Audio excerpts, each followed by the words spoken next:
noodles. Mga nag-aral sang 10 taon bago mag-civil engineer kag mga chartered accountant, nagpila doon. Kasi nga Dolores, sayang man din talaga ang $200. Kung dito, may bigayan $200. Ayun, mapila ko yan. Kahit pa may pera ako, tapos napanapan ko nila sa mga sulat-sulat. Galing sa employer, magwawala ko sa harap sang consulate.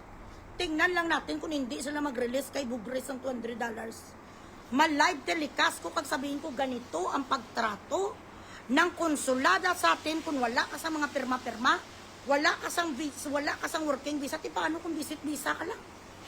Na-stranded ka dito, bilat sing Iloy, hindi ka pwede magkuha sang regalo. Hindi ganin ang regalo, ipera ko na.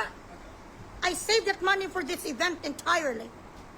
In the event that I am going to be stranded, or I'm going to be in a situation I couldn't control abroad, I've been paying my dues, my taxes for fucking 20 years. And if I am going to find myself stranded in the Middle East or maybe in Central America, for whatever reason, for civil war or whatnot, I am going to be protected by my embassy, isn't it? Amo na nakabutang sa kawan nato mga foreign policies. Hindi ba la? Tibilat sa Iloy, may mga love letter sila nga mga hinanap, may ginanap sila mga kilalan, may present ka nga work visa. Kung wala gani, anong gagawin mo?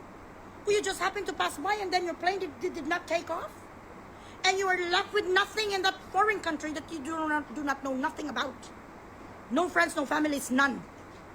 And I could not rely on my embassy just because I do not hold a work visa from that country. Is that what you're trying to tell us? Tapos bilat sing Iloy, gakaon-kaon kag naga-champagne doon sa Malacanang sang Don Perignon palalulo nga classic. Thank you so much, Apa Stars, I love you. Classic na Don Perignon, bilat sing Iloy, habang ang mga kababayan ko sa barin dulur.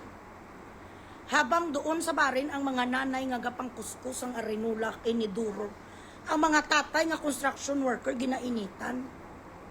Ang mga tito gapaaral sa kanilang mga kamag-anak, mga teachers.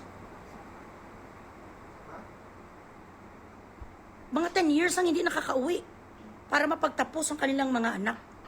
Binigyan sa mga iyo diputas ang sardinas kag 4 na piraso sang noodles. Ganon kababa na gidlang niya ang mga Pilipino. So bali, yun na lang talaga ang value natin. Pero kung mag-eleksyon, tingnan mo ang mga bilat sing Iloy. Yung diputa, pati ang karipunat natin, pati ang ating mga puwet, grabing dilap nila. Kulang na lang pati ang tain natin kakainin sa mga sapat kapag eleksyon.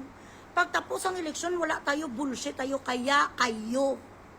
Tingnan nyo ngayon ang ginagawa sa inyo sang administrasyon. Sariling pera natin, at tutos lang kakaon-kaon ng mga iyo diputa. Ang labor presentation pala nila kagang mga kuwan, mga centerpiece pa lang sa kanilang gala-gala para imbitarin ang mga patay huya din nga mga mayayaman sa Pilipinas, galamon ang mga bilat sing Iloy nila sa mamahalin nga nga table placing. Gapakasarap sila bilat sing Iloy sang black gulaman. Gapakasarap sila sang itlog sang isda, abang kayo dyan gadulures kayo ang ginaluto nyo indumi. Tapos ang mabuti sana bala kung gimbilan nila bala sang sang samyupsal nga mahal kahit pa paano samyupsal na Korean noodles do mahal na Bilat sing Iloy ang binili nila Indo. Ang pinakamura 1 dinar ang isa kapak nga 12. So sa isa kapak nga 1 dinar bilat sing Iloy gindivide pa sa 3 kataw lang pingasan ang consulate. So shout out dyan. Labor attaché Orville, we are counting on you. This is your time to shine. Your time to shine to let us see we OFWs how effective and how intelligent you are if you indeed have the wisdom of King David before. Ano ang dapat gawin ng isang leader na para makabawi ka sa mga Pilipino, maging isika-sika, we are not a bag of sorry. Okay, nag-apologize ka namin nag-apologize mo kainin. Hindi naman nakakain ng apology. For you to be able to get the forgiveness or for the people ng mga OFW na talagang sincere ka sa paghingi mo ng tawad kung ano ang inasal ng tao mo doon, paalisin mo ang gago nga gorilya. Bilat sing Iloy nga unggoy nga pugita. Ibalik mo sa Pilipinas. Palitan mo dahil sa somebody who feels for the Filipino people Ang lahat na mayabang dyan, pauwiin mo, ay bilat sing iloy mga ako. Ay, yudi puta kung mga ako lang.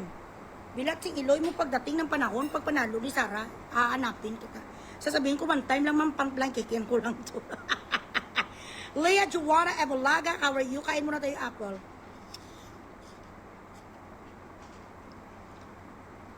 Ang lahat na nanggagaling sa politiko nga ginaayuda sa atin, hindi na kanilang pera ha. Pera tayan. Tapos ang kakapal ng mga muka, malagay-lagay sa mga picture sila sa mga plastic. Sa mga kung saan na kunyari, galing sa kanila. Wala nagfacilitate lang na sila ya.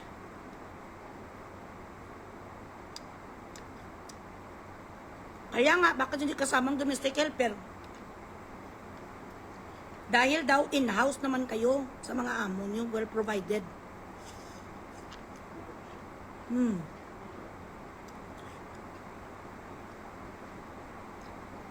Dito sa UAE, cool kami. Cool, chilled, collected.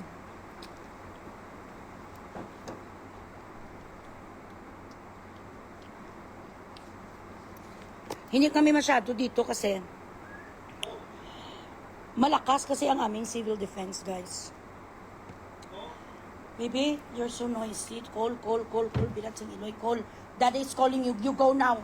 You have to pee now and poo-poo. Yalla. Yalla, city bara. Daddy is calling you. Sa amin kasi malakas dito, strong ang aming civil defense. Tingnan yung stress ko, sa stress to, sa tension. You know guys, when I read distress emails, yung mga nag-aiyakan ng mga kababayan natin, minsan hindi ko na ginapansin kung hindi ko na kaya. But, may mga meron talaga mga story na hindi ko siya bala ma-ignore. Naapektuhan din ako. I'm like a sponge, you know?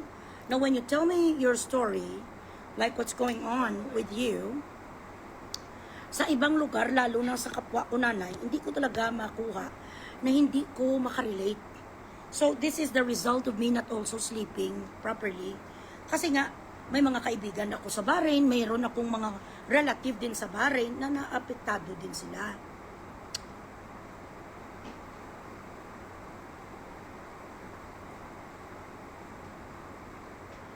Pag ibigay talaga, pag binigay, makarating talaga na. Bilang na ninyo kung ilang taong bibigyan nyo, paano nga na-short kayo sa budget. Kaya, itong pinapasa, ito naman ang gina-assure ng Office of Senator Bongo na I'm very happy talaga na napakita nila sa atin yung concern because of my post. Nag-reach out sa akin ng Office of Senator Bongo. Imagine that ha.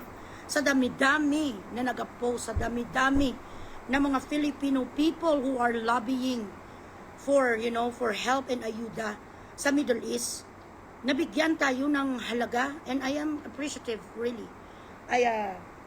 Thank you so much, Attorney Kyla, for taking time, tsaka Senator Bongo, for letting us feel na we matter. Yun na naman ang gusto namin, that we matter, na may maihalaga kami. Sa lahat ng mga senador, si Senator Bongo lang talaga ang nagkaroon yung office niya ng time, tsaka concern. Sa sigaw ko siguro natulingling si Senator sa bunganga ko. Ano naman? Si Bugres na naman, kasigaw si Bugres. Ikaw dapat maging ambasador sa Middle East, abilat singiloy, lahat na magnanakaw, uuwi. Siyempre alam ko ang kalakaran ng isang iskameris. Hindi sila maka-iskameris sa akin kasi alam ko ang mga mga moves ng isang hustler. I've been there. I know it takes one to know one. Hindi sila sa akin isprikitik bilat sing iloy. Madrama-drama sila sa akin, kulang miss amas address ang hindi ka magkuhan, kulang bilat sing iloy mo karon si paong ka. Hindi sila sa akin makamagnakaw. Hindi mo ma-iskameris ang isa ka iskameris. Pag ako nag-ambassador sa Middle East, bilat sing iloy, lahat sila ma-resign. Ha? Si Bugres ang ambassadress to the Middle East, wag na lang tayo mag-apply. Paano mo matsarito suli? Si Bugres siya ang nagsulat sang how to be an iskameris. Ang mga Gcash, yun na bilat si Iloy, palalo-lo ay ano man iman.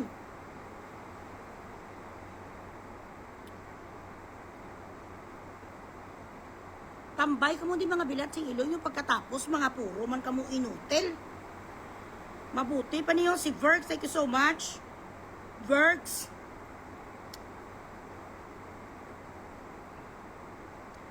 Ang iba dyan nga hindi pa sa akin nag-Gcash dyan. Pagising nyo tomorrow, kamukha nyo na si ang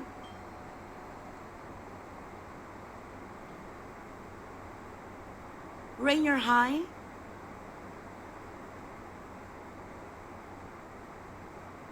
Nag-order ka mo?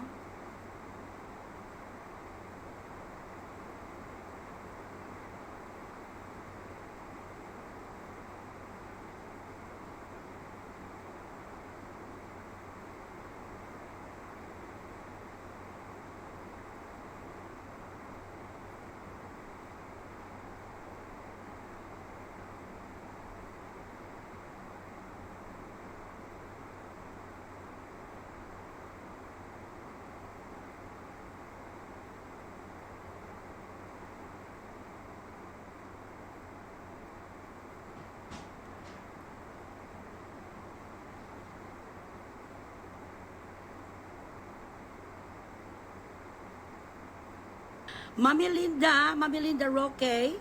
Loy, basic pwede ka obra libro How to Become an Scammerist. Mabakal ko dahil yung pulo kabilog sa ulungan. Hindi ko pwede nila ma-scammerist kasi ako nga author ng Scammerist 101. Mag-author ako ng libro na yan para matutunan nyo how to spot an scammerist. Turuan ko kayo